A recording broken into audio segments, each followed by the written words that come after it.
ஓம் நம சிவாய. வெள்ளியங்கிரி மலையின் ஒரு பழைய புராணம்.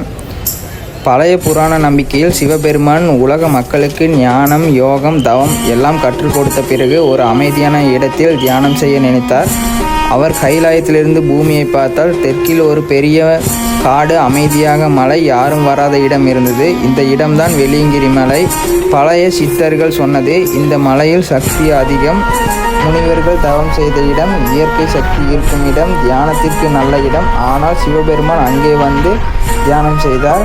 அதனால் அந்த மலைக்கு தென் கைலாயம் என்று பெயர் வந்தது. 7 மலைகளின் ரகசியம்: முதல் மலை உடல் சோதனை, 2வது மலை மன சோதனை, 3வது மலை பயணம், 4வது மலை சக்தி, 5வது மலை ஞானம், 6வது மலை தியானம், 7வது மலை சிவன் அருள். சிவன் இருந்த இடம் 7வது மலை.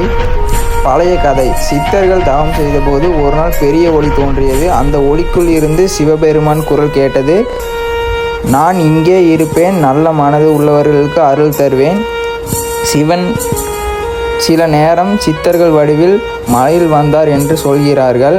வெள்ளியங்கிரி மலை தென் கைலாயம், சிவ தியானம் செய்த மலை, சித்தர்கள் இருக்கும் மலை, அருள் கிடைக்கும். ஓம் நம சிவாய. வெள்ளியங்கிரியோட மலையோட ஒரு ஃபுல் பார்ட்டை ஆட் பண்ணியிருக்கேன் இந்த வீடியோவில். இதில் வந்துட்டு நடுவில் வந்துட்டு சிவன் வருவார். ப்ரே பண்ண முடிஞ்சால் சிவனை பார்த்து ப்ரே பண்ணிக்கோங்க.